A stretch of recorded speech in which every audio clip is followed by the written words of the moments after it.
Hello and welcome to this evening's program, Into the Stacks, Art Deco, Art Nouveau. I'm John Mogul. I'm Associate Director for Research, Education, and Grants at the Wolfsonian FIU. Into the Stacks is our program series that shines light on unexplored corners of our collection. It illuminates fascinating themes and calls attention to items that are not only not currently on display, but that may have never been on display and may never go on display in our galleries. It's a series that we co-present with Nathaniel Sandler, the founder and director of Bookleggers Library, as part of his project called Crypt Cracking, which is supported by the John S. and James L. Knight Foundation. Nathaniel is a person of great knowledge and even greater curiosity, which makes him the perfect guide through uncharted collection territory. Tonight in particular, we have an opportunity to participate in Miami's celebration of National Poetry Month. In fact, the evening's title, as you've probably already guessed, is a hat tip to Miami. And by the way, very hard to say out loud. And we're very grateful to Miami for joining with us and for supporting this program. I'm going to turn it over now to Miami's Melody Santiago, and then I'll be back myself for a moment. Thank you, John. Thank you for the kind introduction. And hi, everybody. Welcome to the 2021 Miami Poetry Festival. As John said, my name is Melody Santiago Cummings. I am Miami's Director of Communications and Development. And for those of you who are past participants and attendees of our festival, welcome. And those that are new to encounter us, thank you. And this is a fun year for us. We're exploring doing a festival that's a hybrid model of online and in person with art in public place. The mission of Miami is for every single resident of Miami-Dade County to encounter a poem in the month of April. We'd like to thank our funding sponsors, the John S. and James L. Knight Foundation, and I need to thank our principal sponsors. I'm just going to list the name. I'm very proud that it's so long. However, Miami-Dade County and the Board of County Commissioners, the City of Miami Beach, the George M. Perez Family Foundation, the Miami Foundation, the National Endowment for the Arts, Culture Builds Florida, Children's Trust, the Schmidt Family Foundation, Poetry Foundation, the Academy of American Poets, the AKC Foundation, and the Betsy South Beach. For a full schedule of events and projects, please visit omiami.org. And to keep up with what's going on a day-to-day basis and see projects and poems, please follow us on Instagram at Miami Festival. Our Instagram is where you get some behind the scenes. And with that, I'm going to hand it back off to John the Wolfsonian and our dear friend Nathaniel Sandler. Thank you. Thanks, Melody. We are so glad to be participating in Miami, and congratulations on pulling off the festival the last couple of years under pretty challenging circumstances. Thank you. This is our 10th year. Wonderful. Happy birthday or happy anniversary. As most people know, the Wolfsonian has a huge assortment of different kinds of objects. We have paintings, clocks, we have dental equipment, we have photographs, we have typewriters, we have fascist propaganda. You name it, we probably have it, but probably the single thing that we have in greatest quantity, mostly but not entirely stored in our third floor library shelving, is words. And tonight we're going to take a look at some of those words as they're arranged in the stanzas of poems and laid out on pages, but not only on pages. As our presenters will show you, you can find poems in other places besides books. Finally, last thing before we get started, I want to introduce our co-navigator for tonight, Oscar Rieveling. Many of you are probably already familiar with Oscar, and if you've enjoyed some of the virtual programs that we presented over the last year, for many of those, you have Oscar primarily to thank.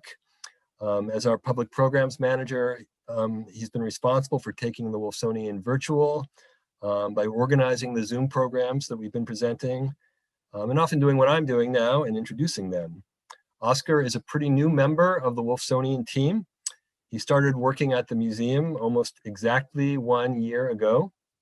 Before that, he held a similar position at the Perez Art Museum, and he's also been a fellow with O Miami. Plus, he's an artist himself. Tonight's program is about the intersection between art and poetry, and that is just exactly where Oscar is positioned. I'd like to invite you all to use the QA function to write down any questions you'd like Nathaniel or Oscar to answer. If you want to greet each other, or perhaps you want to share some free verse, you can use the chat function. And finally, my last words, happy birthday, Oscar. Yes, we're all having a drink for Oscar this evening. He didn't tell anybody that it was his birthday. He's that kind of guy. But his humility and his intellect hopefully will come through this evening as we do Into the Stacks. Right, Oscar? Thanks, everyone. Yeah, it's a pleasure being here with you today, and I wouldn't want it any other way right now, just to spend it with some familiar faces. Okay, I'm going to share my screen. I don't know who's in charge of that. So I just wanted to introduce myself. My name is Nathaniel. I am the founding director of Bookleggers Library, which you can very briefly see behind me, but also see on this fascinating computer. And here we are at Into the Stacks. I was just thinking about how long, O Miami's been 10 years, but Into the Stacks is now at 3 years old, which is pretty surprising to me, actually. But it was initially conceived as a book club, and the Wolfsonian had a sort of book club that was relatively tame. The same few people showed up and drank red wine in the cafe. I think actually quite a lot of red wine. And they were looking to spice up the book club, but not get rid of the book club.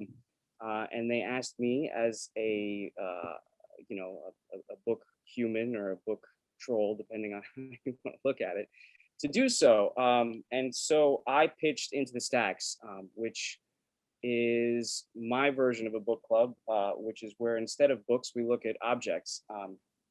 And for 3 years now, we've been going upstairs of the museum and looking at these sorts of things that are not on display, that never get shown. And it's been really cool. Of course, COVID has changed that, so we're here on the computer. And the last couple of Into the Stacks, if you guys were with us, we're going actually into rooms that we've never been into before, such as the annex and the collections room. And actually, the founder of the museum, Mickey Wolfson, was with us during the last one in the annex, which was really cool. I'd never been to the annex myself. It was kind of a wild time. I'm sure that they're available and on YouTube, correct, Oscar?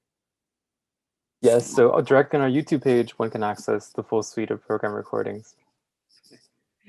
Okay, so Melody has sort of already introduced O Miami. It's in its 10th year. We have a new brand here with O Miami, with the commas being the sun. It's quite beautiful. And I am an O Miami veteran. I was there year one. So I'm a craggled old sea dog of the O Miami. I was hosting the event that was supposed to lead into James Franco at the very first iteration of O Miami.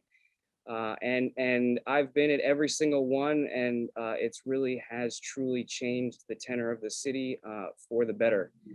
Even though, as you'll see, poetry, I think it doesn't always, Miami doesn't always remind you of poetry, and it didn't really until 10 years ago when Scott and Melody showed up. But my project, Crypt Cracking, is a funded a project that basically takes you into the stacks like the Wolfsonian is doing this evening, and showing you objects that aren't on display. Of course, the grants speak for those curious is that at any given moment, 95% of the world's museum objects are not on display. So that means 95% the world's greatest collective history, and the remnants of that are tucked away in a climate-controlled room that you can't see. So we try to bring that out, and thanks to museums like the Wolfsonian, that's allowed, and programs like this, and you know, Art Deco, Art Nouveau is kind of a jokey title that plays with the name of the festival, of course. And we came to this title because the objects that you'll see this evening sort of reflect those two different styles, but it's also, interestingly enough, relatively difficult to tell them apart, even for me and for Oscar. We've had this conversation at length over the last couple weeks. And we decided to kind of take you through it briefly, and you may get confused as to why it's called this later in the later rounds, but you'll see what our thinking process really was. We wanted to get you into both Deco, Nouveau, but the most important part of the program being the O at the end, which is the poetry and the O Miami Festival. So actually, no one can explain it better than this cutesy infographic that I found online, which really gives you the, I don't know, the bullet points, I guess. And you don't really need to think too hard, and I'm definitely not going to do the injustice of reading this directly off of the page. But you can see the difference between Nouveau and Deco. Most importantly, Nouveau is a little bit older. Deco is also a style that you can still sort of see deployed today. So I do think it goes longer than 1940, but they're sort of, if we're going to keep with the theme, book ended or ended rather by the World Wars. So Nouveau is kind of kicked to the curb by World War I, and Deco in its truest form is kicked to the curb by World War II. And you can see all of these different themes and famous pieces, and we'll you can kind of, we put these two things side by side just to give you a sense. There is the entrance to the Paris trains, and there's Chicago's World Fair. You can see how the styles are deployed in public. And then here, two, of course, even more famous examples being the Kiss and the Chrysler Building. So, I don't want to dwell on this. I don't want to be kind of heavy-handed in explaining it to you. I think you guys are all smart enough. You're here. But there are differences, and we're going to see them in the works this evening and see what the differences are. And we also kind of want to speak to the poetry of the thing. And so here's a really confusing question that doesn't end in a question mark. How does or can art or poetry lead to objects? What are the objects that end up being made? What are the things that poetry, what doors do poetry open towards objecthood? And of course, bringing it back to O Miami, we have Oscar's favorite O Miami object, which we're going to kind of center things with. It's a must. Which is the Poem-O-Matic. Oscar, do you want to go ahead and? Yeah, thanks, Nathaniel. And again, thank you everyone for tuning in, being part of the festival. And again, a special shout out to O Miami for all of the support, both not just for the institution, but just in my own kind of path as well. Poetry finds its way in many interesting ways, some very much in a serendipitous manner, I would say. And so really, this is kind of how this program came about. So entering the collection and seeing how poetry is kind of woven in between. And so the Poem-O-Matic, yes, I thank you, Melly, for popping back in. It's definitely something that I can remember just in the different festivals, more actively participating. And so it's, as one would imagine, it's an automated poem. And so at the press of a button, you're able to kind of get your poem. It's completely randomized. And so I don't know of any instances where people got the same poem twice. Perhaps at some point it does repeat itself, but it's a magical device that prompts wonder consistently year in and year out. And so I'm glad that we have a little space for it. And big shout out to Mario Cruz for the development of that project. Melly, anything else? I love this little gadget. And yeah, I think you can get a sense of the size of it. It's in these pictures. It's the size of a tissue box. And it's just this like anthropomorphized sort of little poetry gadget. And it was the first poetry widget that we've ever had. And it sort of became part of our lives on accident, on whim. Rebecca Monson introduced us to Mario the Maker, who's this maker extraordinaire who runs the Maker Fair. And he was like, I'm going to make you guys a poetry machine, which was like, okay, sure. Who's going to say no to that? And it's just this charming, delicate little box that uses receipt paper. And as Oscar said, like it's randomized. We put in the poems and we source the poems from our archive. But anytime I would bring it to an event, it's the star of the show. And people just like want to slam that little tiny red button. And it's very satisfying. And it was, I would say, sort of a nice marker in our history of poetry gadgets and one-of-a-kind pieces of poetry ephemera that showcases Miami poetry. And it is a lot of fun to push that button. I can speak from experience. We're about pushing buttons, right?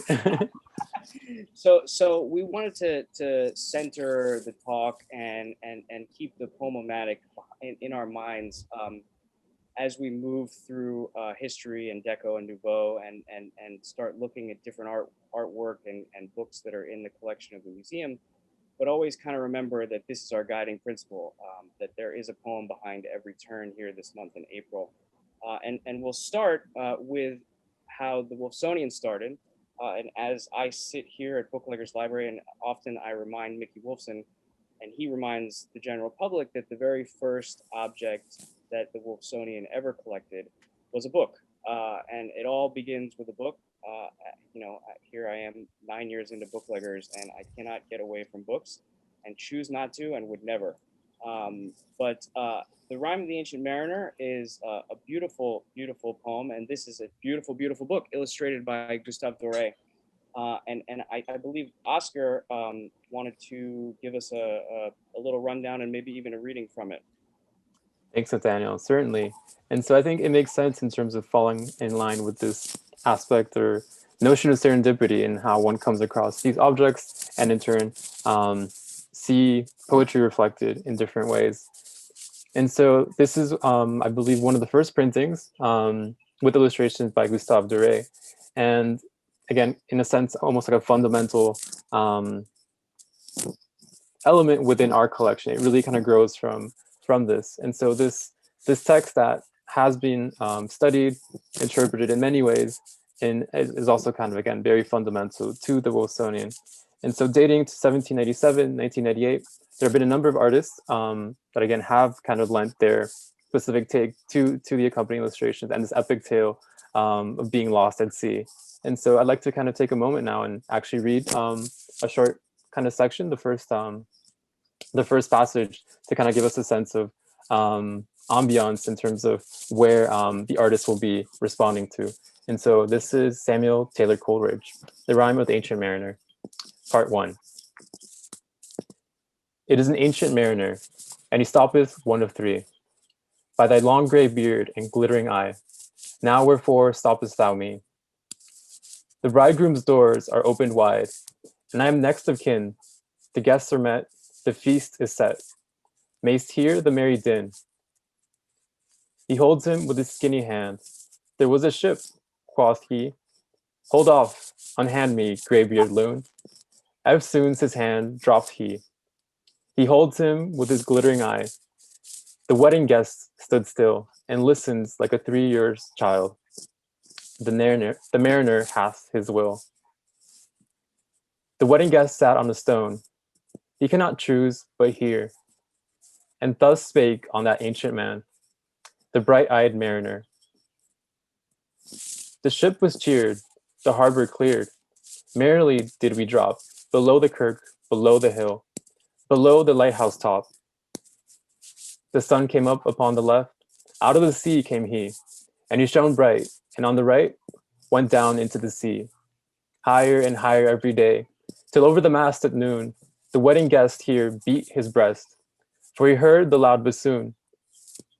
The bride hath paced into the hall, red as a rose is she, nodding their heads before her goes the merry minstrelsy. The wedding guest he beat his breast, yet he cannot choose but hear, and thus spake on that ancient man, the bright-eyed mariner. And now the storm blast came, and he was tyrannous and strong. He struck with his o'ertaking wings, and chased us south along, with sloping masts and dipping prow, as who pursued with yell and blow, still treads the shadow of his foe, and forward bends his head. The ship drove fast, loud roared the blast, and southward we fled. And now there came both mist and snow, and it grew wondrous cold, and ice mast high came floating by, as green as emerald. And though the drifts, the snowy cliffs, did send a dismal sheen, nor shapes of men, nor beasts we ken, the ice was all between. The ice was here, the ice was there, the ice was all around. It cracked and growled and roared and howled, like noises in a swound. At length did cross an albatross, though the fog it came, as if it had been a Christian soul. We hailed it in God's name. I ate the food it ne'er had eat, and round it flew. The ice did split with a thunder fit, the helmsman steered us through, and as good south wind sprung up behind, the albatross did follow, and every day for food or play came to the mariner's hollow. In mist or cloud, on mast or shroud, it perched for vespers 9, whiles all the night through fog smoke white glimmered the white moonshine. God save thee, ancient mariner, from the fiends that plague thee thus.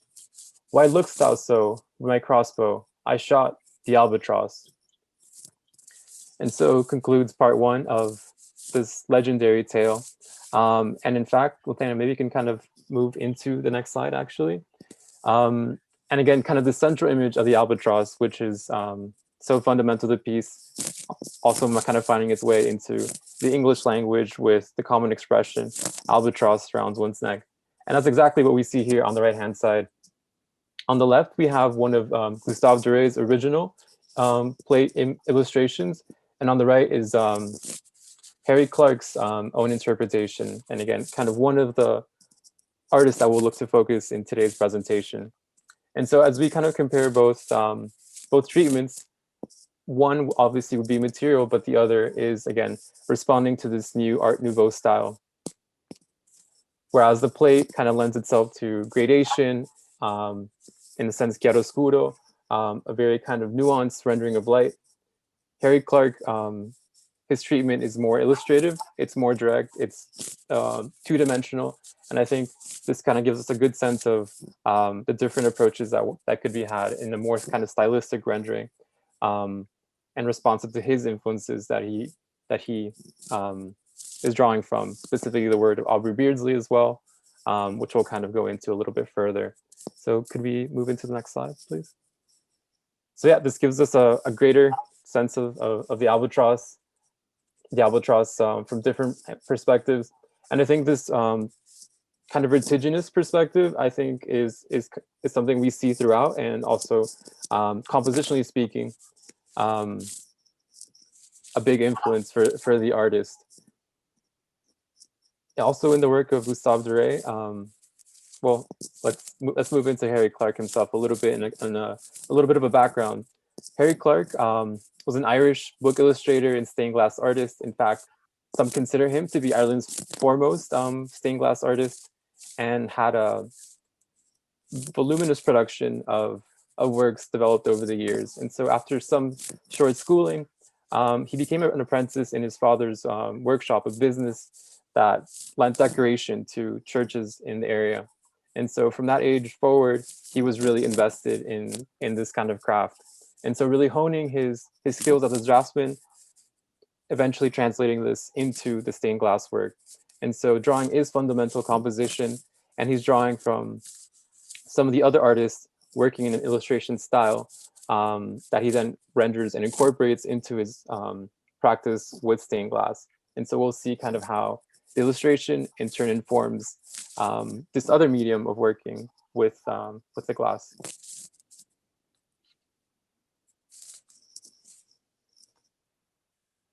After kind of getting a sense of the illustrations as well, and just kind of this free-flowing line, we see this great example of the Geneva window. The Geneva window was a commission from the Irish national state.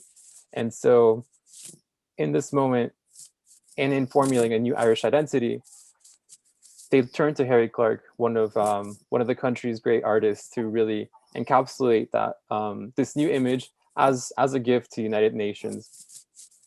14 panels were to be developed and inspired by different authors and poets in Irish tradition. This also comes at a time of the Celtic revival, and so really digging into what is an authentic kind of Celtic Irish identity. And so in consultation with the poet W.B. Yeats, he selects a total of 14 different authors and poets, of which he animates some key scenes from the text that they identify.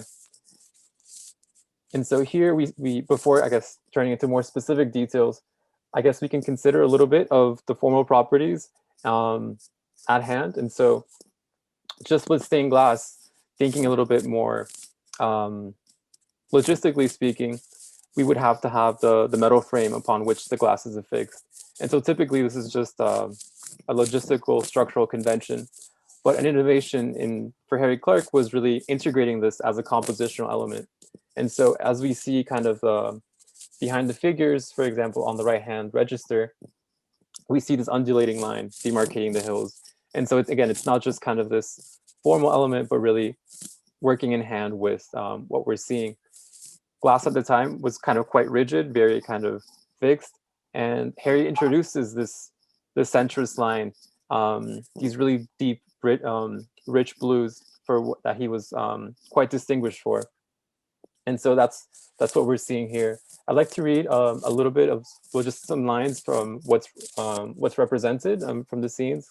And so the images are accompanied by a little bit of text just below. So let me just quickly pull that up.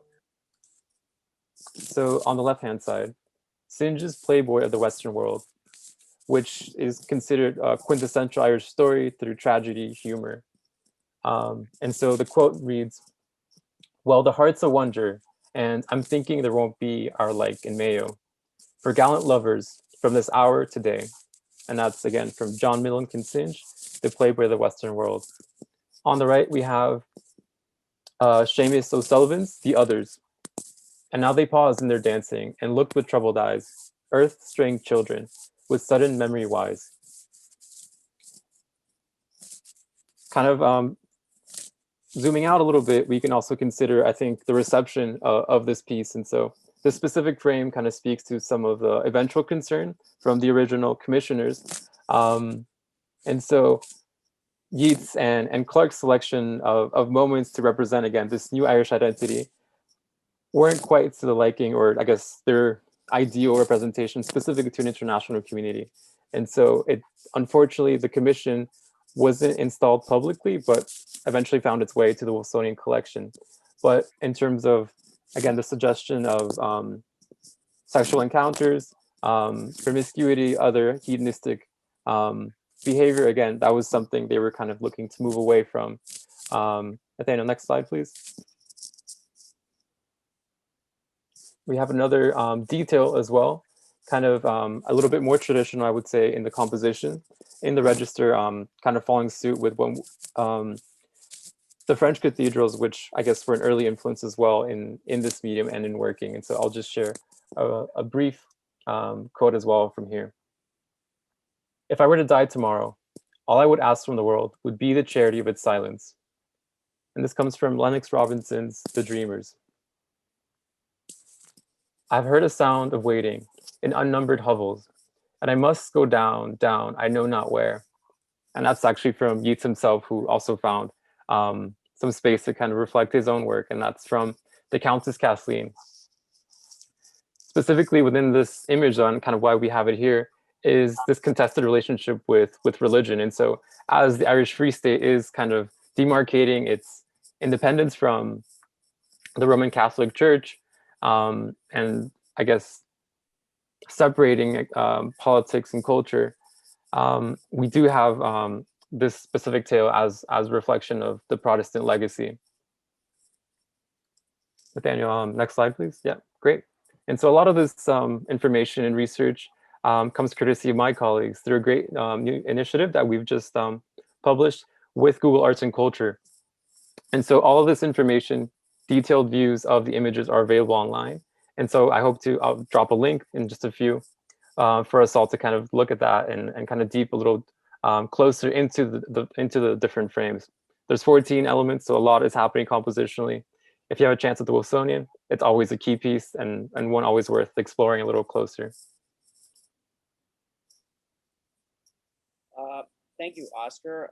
And you know, Oscar, being a student of both life and the Wolfsonian, walked us through Harry Clarke, who is a pretty good example of the Art Nouveau style of illustration, although Dec-O does kind of brush into his work. I would like to introduce a much less credible and less serious human being named Don Blanding. That is him in his hat, and I included below a brief screenshot of what it says above his name on Wikipedia. Don Blanding is maybe not notable enough for Wikipedia, which is it's a pretty low bar for historical figures, but he in my mind is notable enough for this talk. So maybe actually after today he'll end up there, but I'm not going to make the argument for it past this talk, that's for sure. But Blanding himself, he was born in the late 19th century, 1894, and lived through both world wars, and actually claimed to have fought in both world wars, although his service is a little bit hazy, but he definitely enlisted. We're not quite sure where he went. And I think this, some of the biography stuff that I was able to dig up is of dubious origin, which speaks to Don's general nature. I mean, he was a teller of tall tales himself. He called himself the poet laureate of Hawaii, and it was hard to parse what was true. And actually, his life story, 1894 to 1957, it sort of mimics that of Hemingway. And I just watched the PBS documentary, which I'm sure some of you have as well. But one of the things that stuck out to me as the most important parallel was that Hemingway often told big stories about himself that the general public couldn't parse whether they were true or not. And I think that's probably how Don Blanding decided to live his life as well. He did go to art school, and he was the inspiration for this very talk, because his book Floridays is in the museum collection. And actually, I was looking through and saw that this was in the collection, and I was floored because I own a book, the same book. It's right here. And I was like, oh my God, I know about Don Blanding. He's a clown. Let's make this entire talk about that person. So of course it's changed, as all talks do, and has all public presentations do. But Don Blanding, I bought this book 10 years ago, just thinking it was kind of cute and funny, and it's actually quite a beautiful book. But aesthetically speaking, as a practice of a poet illustrating his own work, is quite skillful. Now, what you choose to say about Blanding himself, I'm sure people of his day said it of him. He claimed many things that we can neither confirm or deny, that he was, friends with Joan Crawford. He drank with Amelia Earhart. He was involved in many, many international charities. He had houses everywhere, a girl in every port. He was a spy. There's very few things that I was able to confirm, mostly because the field of academia does not care about this man. And that's fine. He has his problems. The one thing that I did confirm was that he created Lay Day in Hawaii, which is still celebrated today. in which everybody wears a lei, and that people walk around giving each other leis, and I'm sure he used that as an opportunity to make crude jokes. But Flora Days is a really cute little book, and it's a perfect example of Deco style poetry. And he illustrates this book alongside these sort of 1-2-1-2 poems that speak to the flora and the fauna and the people of Florida. Now, he quite famously made his money, and I think he probably in his day made a lot of money doing poems about Hawaii. But this was when he decided to, this is one of his ports, Florida. And you can see, I'm going to kind of go to the fauna as well. Okay, it's not letting me. There we go. See, he has these just beautiful images. He was quite talented. You could see your local coffee shop bro getting this tattooed on himself. These are really, really great images. I mean, I particularly like the gator. I would wear a T-shirt that had that.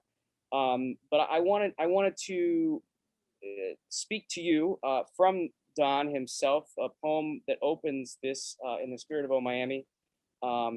It's to you. It's called A Book of Sounds and Scents and Sights of Flora Days and Flora Nights, Flora Stars, Flora Moons, and Flora Suns and Flora Noons, Flora Fragrance on the breeze and blended blues of Flora Seas, patterns drawn with pen and words of Flora folks and Flora birds, an hour of friendly chit and chat of Flora this and Flora that, with pictures when you care to look. I hope you like this Flora book. So it's perhaps not surprising, given the general vein of his style, that his Wikipedia does not meet the status and credibility for notability.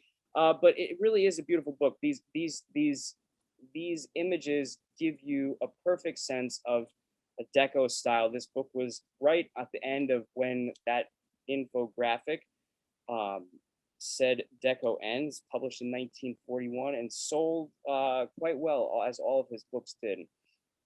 And each one of these poems that accompanies these pictures speaks to the animals. There's a flamingo poem, there's an alligator poem, there's a quite a sad poem about this turtle getting run over, which I chose not to read to you guys because you're all my pals.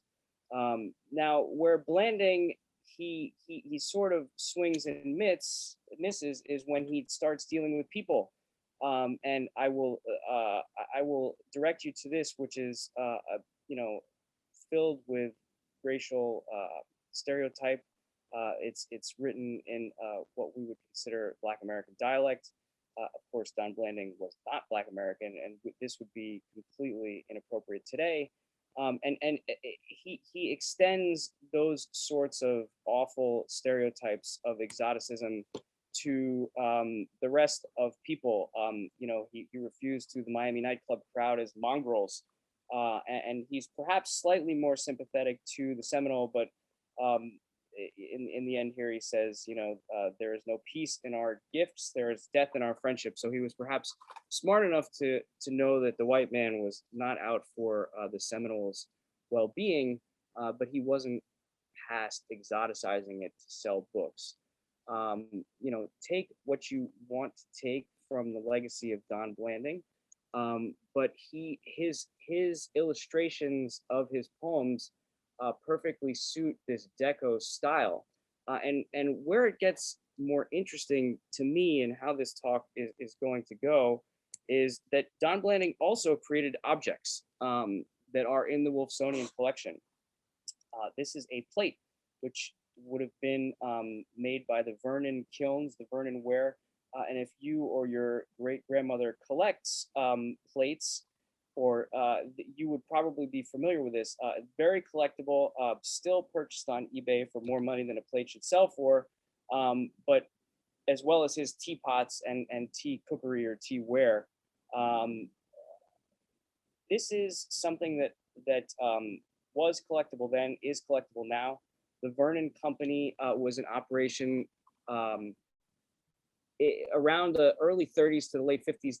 These works are Blanding himself, and the 38 to 42 is when he was making plates for them. And of course, that number 1942 is World War II. He actually hacked it all up and enlisted at the age of 47. And I couldn't confirm whether he saw any action at that age, but he definitely re-enlisted. But anyway, these plates are not all of these plates, but the first two images are in the collection, and this really kind of blew my mind, and it made me think about what it takes. Why would a poet create an object? Why would a man who, for all intents and purposes, was incredibly successful selling books of poetry, why would he decide to do this? And you know, we hoped, Oscar and I, to scratch at that itch. The other people that would make plates like this at this time were, you know, men like Rockwell Kent, men like Walt Disney. Both had contracts with Vernon Ware Kilns and were making these plates that still hang on the walls of, like I said, incredibly old people today. And these are very famous men. Rockwell Kent, Walt Disney, they would have been right up there next to Don Blanding, and perhaps that is that sort of, you know, artistic immortality of collectible plates is why he chose to do that. I don't know. I couldn't find any explanation, but it was probably also money. So moving out of plates and into someone whose work is certainly more serious than Don Blanding, we speak to Mr. Vassos, who was quite a famous book illustrator who illustrated many books of poetry, and is perhaps today more known for his industrial design. Vassos was the same sort of early 20th century. He was born in Romania, emigrated to the United States, and a contemporary of kind of the major figures like Belgettis and those sorts. But Vassos, you know, he also served in the war. He was the OSS chief in Cairo. So a little bit more serious. We can confirm that he was like a spy master. He did more serious work than Blanding, even though he was a contemporary. And Vassos had one of his major clients was RCA. And Oscar, I know you wanted to speak to this, but we can kind of just show the different things that Vassos did with his life, in addition to poetry, illustrating poetry. But these sorts of very, very, very functional, very beautiful objects that speak to this streamlined deco in industrial design. I mean, he's a major figure in industrial design, probably one of the first and most important in American industrial design. And Oscar had a few choice words to say about that streamline. Yes, thanks, Nathaniel. I think very much in that line, I think we're also reading Nouveau and Deco as reflections of the contemporary moment. Nouveau, new, Deco, the new also a different new style, incorporating a range of materials and innovative applications. And in this case, a developing technology, the home radio. And so the designs we're seeing as well really kind of helped formulate the idea of what these objects came to mean for the average person. In line with this as well, though, is the Great Depression. And so the material economy that kind of was prompted. And so the simplification of form can also be attributed to just that material restraint. And so it's interesting to kind of consider Deco's own kind of evolution in reduction of form, both in terms of as a stylistic decision, but also out of just material necessity. And these objects are kind of the bread and butter of the Wolfsonian, right? This is when you think of the Wolfsonian, you think of this high deco streamlined design, and many of the Into the Stacks talks have done radios and these sorts of mechanisms before, and we think of them internally through Vassos, who you know, is also quite famous for illustrating these books of poems. And Ultimo is a classic of, you know, high deco book illustration, and one of the more impactful works of literature that you know, I find it to be just absolutely breathtaking. And actually, I have a copy of it here, which belongs to Bookleggers. And it's cool that I can actually hold these up, because a lot of times you can't, you know, do that, but because it's Bookleggers, we'll do it. And I read it again the other day. Vassos illustrated by the prose poems written by his wife, Ruth Vassos, who was, of course, very talented in her own right, and wrote this beautiful story of a sort of post-apocalypse, in which, you know, the horrors of the city have forced mankind and humankind underground. And you can see some of these images are exactly in line with this late Deco streamline style. And the book is in two sections. There's several illustrations all throughout, but the first section explains sort of the plight of humanity in which they've been forced underground, and then the second section speaks to people actually living underground. And I'm going to read a passage of it, since it is Oh Miami, and we are trying to round things out in that intellectual framework. But the premise being that after a while, humanity builds rockets to shoot people into space and try and find an alternate place to live, because humanity has you know, ruined Earth. And you can see people here waiting to get in line for the rocket. And I'll read you Ruth Vassos' words. "The hour of departure is come. It is in secret, as the great eagerness of many to make the experiment is feared. Thrilled and inspired, we enter the chamber that houses the giant trajectory. We put on our insulated garments, adjust our electrically oxygenated masks, and trembling in fearful excitement, peer at each other in the pale and phosphorescent light. I hear the dull buzzing roar of the signal to enter. Thousands of light years we will traverse. Will my descendants complete the copy of this document that I take with me?" And given that the people of the world of Ultimo were randomly firing each other into space, and the document ends there, I think we can all safely assume that his descendants do not complete the document, and her descendants, of course. And Vassos at the time, although he was very much contributing to the high design of the city, was very apprehensive of it, of kind of telling post-apocalyptic tale here. He was reading works, you know, and a contemporary friend of Lewis Mumford, who quite famously thought that the city and the robotics and computers that we were building were, you know, not the solution. You know, I had this grand finale in which I was going to blame Oh Miami for the downfall of humanity. The poematic as emblematic of this moment where we are creating too many machines, but I love them too much to say. But we will move in back to Oh Miami and center this conversation with a conversation with Melody, where we do talk about the poetic objects.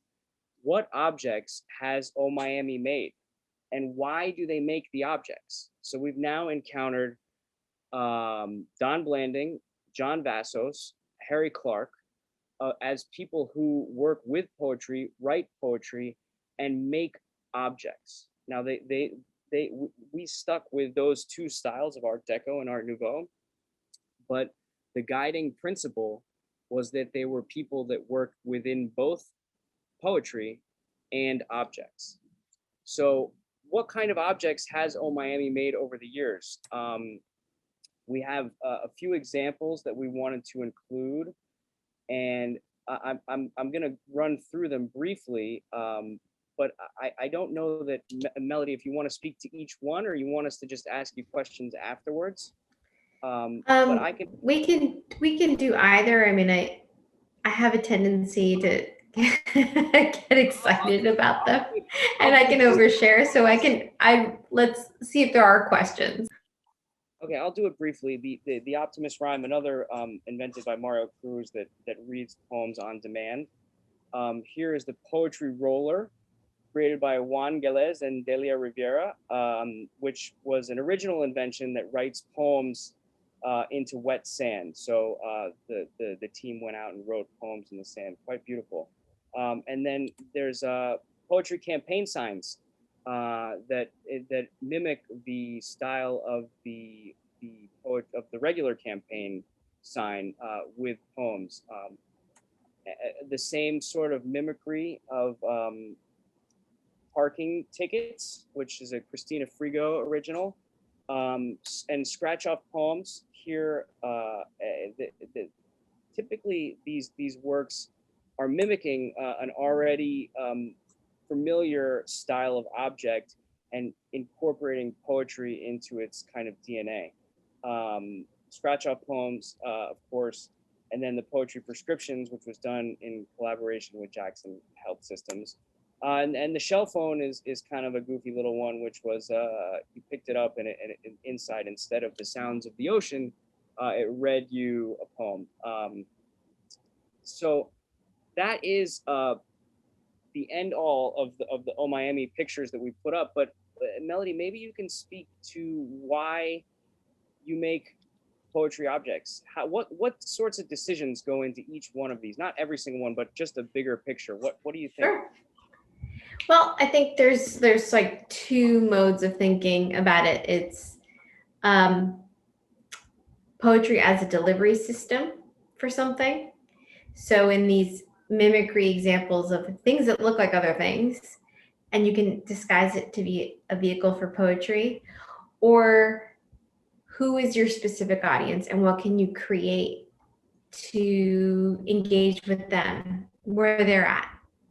So, I mean, as I'm here in this experience with you, as opposed to being in the stacks and being in the vault, I'm surrounded by poetry objects that we have made for this year, because I either, instead of work from home, I live from work, and I have our poetry beer. I have poetry stickers that are gonna go on food in fridges. I have poetry tote bags. So again, it's just making objects that are specific to the audience in which you're trying to connect to. So that's the beauty about what we do, is that you can literally put a poem on anything. Where do the objects, maybe from a museum studies perspective, you guys keep these objects, and then are they going to live with an institution? Yeah. So we archive everything. We sort of, as soon as I came on board, I'm sure prior to me, Scott was keeping things. However, when I joined in 2013, I just started tracking these items, and summer projects were archiving them. And I have Diana Proenza, one of our former fellows, Oscar former fellows, just that storytelling and that archiving is something that we did in the summer. And we are privileged right now that we have Special Collections is archiving one of everything that we've created, mark making on paper as far as process work for projects, but mainly our objects. So vest that looks like a high visibility construction vest that somebody was using to install an illegal poetry sign, or a poetry beer can that's distributed.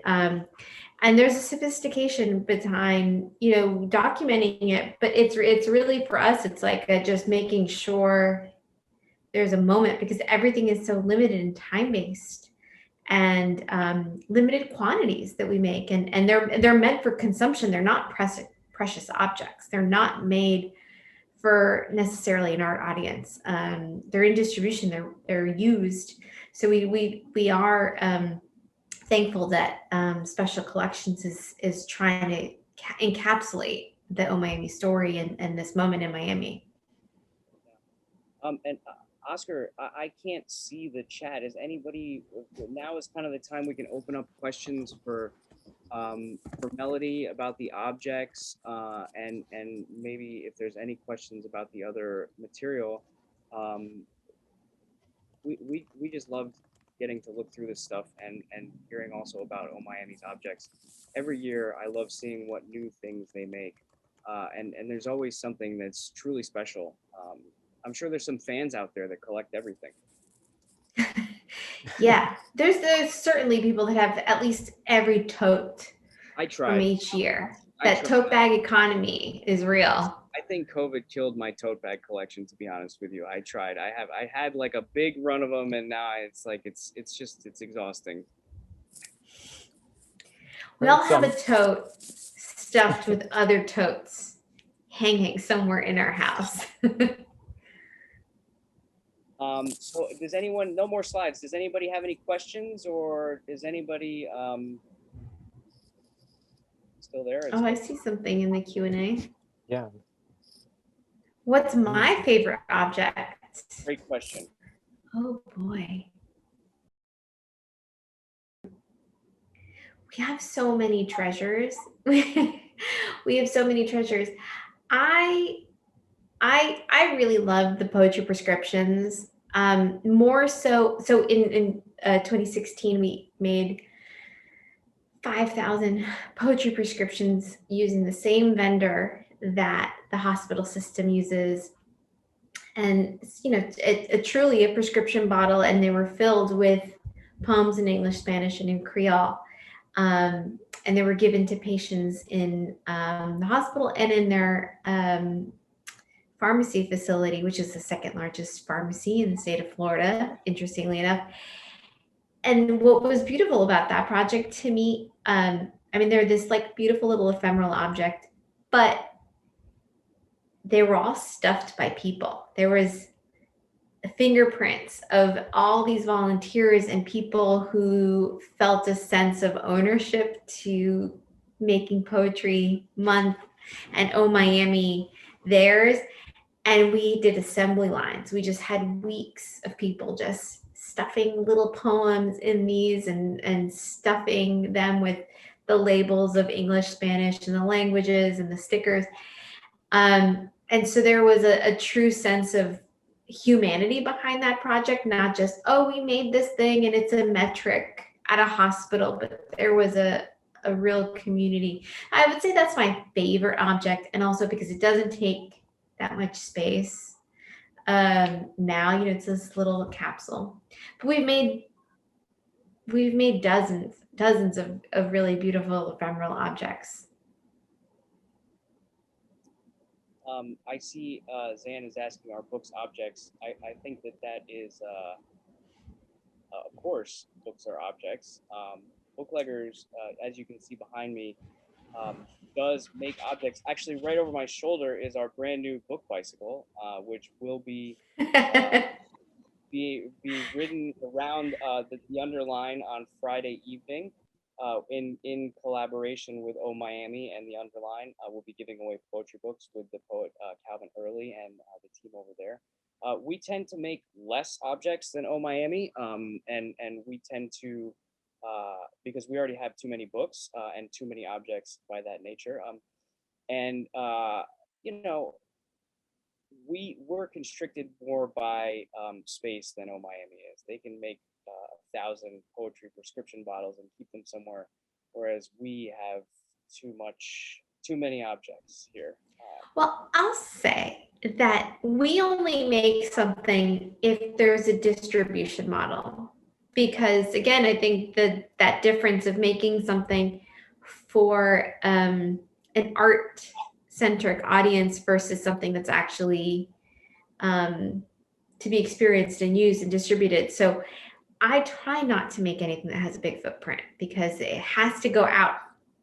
Even though I keep I squirrel away our little archive of napkins, cone cups, ventanita, all the little bits that tell our story, but I don't want to make things. Scott probably will disagree, but I'm like, I don't want to just make things to make things. Scott here, can we say horrible things about him? Oh, Kitty asks, what about the poetry bus? Poetry bus, I mean, yeah, I mean, if you dissect object to anything that we've made, yeah, the poetry bus was pretty marvelous. A 2017 project where we partnered with Afrobeta and we did a Bluebird 1964 Bluebird bus, stuck a poem on it, and that became a traveling poetry space. And it went and hosted readings, workshops, lyrics lessons, concerts. It did Counter Corner on Easter. It was again another extension of Oh Miami, but like meeting people literally where they were, and that was a beautiful experience too for us to be able like, hey, we can come to you because we have a bus. Just give us some parking cones and we'll be there. It was 2 poetry buses. No, the city of Miami or the county also had a bus that was a poetry bus. You had 2 buses. Wheels and Words, who is still on route. That bus, she looks a little rough. She looks a little rough and ready. She's been featured in some Lawyer Miami commercials, gets featured in people's Instagrams all the time. But we wrapped a Miami-Dade Go Miami bus in 13 students' poems, and it looks like a school bus. It's the only city bus that looks like a big yellow school bus, but she's just a little rough looking right now. That bus is a particularly powerful object because I one time tweeted that it was broken down on the side of the street, and then my car broke down 45 minutes later. So obviously the instant karma out of the poetry bus. I think I actually caught it last week on the beach. I saw it happen to just like zoom by, and I've seen it in different parts, different routes. I know. So they changed the route. And so, at first people were like, oh, when can I take it? And I think that what's wonderful about that is that you get to really understand the Miami-Dade busing transit system and how adaptable it is. Because that bus goes to all these different routes. It's going to Miami Gardens, Miami Beach. I've seen it in El Portal. Lots of people tag us when they get stuck on 95 near it, when it's between routes. And anytime we get tagged, I'm like, it's like it feels like a celebrity sighting. But it being included in rap videos and lawyer advertisements is real Miami and real great. I feel like those videos should go in someone's archive. Anybody else? Oscar, is there an Oh Miami object that you use every day? Oh, you answered that one already. So every year, look out for those special totes. And so for anyone attending the events, that's always like a great perk that comes with supporting the festival. So yeah, there you go. That's this year's design. So I don't know, John, is there anything you want to add from the Wolfsonian's point of view, or maybe we should, unless anybody has any more questions, I think we can. Yeah, I just wanted to say how cool those Oh Miami objects are, Melody. I had not seen a number of them, and congratulations. Yeah, maybe there should be a retrospective of some kind. That would be cool, to get them all in the same room, in the same place, or even I mean, we kind of blew through it at the end, but even if you did a presentation where you put them all together and spoke to it, that would be interesting and fun, I think. There's a lot of widgets, and it's, we end up taking the lion's share of credit. It's Oh Miami, but it really is a collective of artists, makers, engineers, students that have an idea. And some of them are as simple as one year we had a 16-year-old that submitted a festival proposal that was like, I like sandwiches and I like poetry. Let's make poetry sandwiches. And we loved it. We were charmed by it. And I ended up finding the right group of creatives to make a poetry panini press, to make poetry sandwiches. And so we take ownership of it, but it's really just some brilliant people that come together and we bring their ideas to fruition.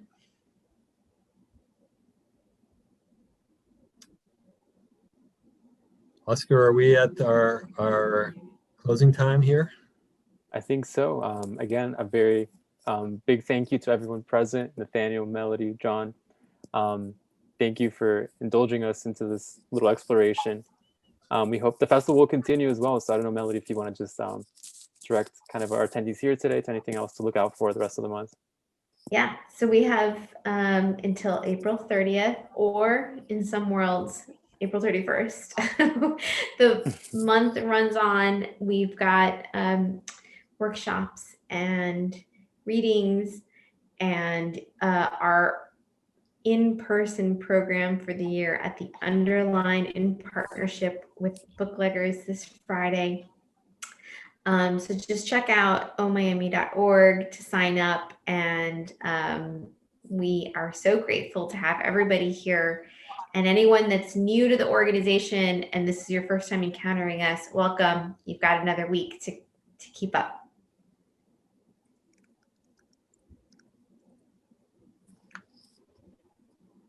Well, on that note, thanks again, everyone. Have a great night. Thank you, guys. Bye.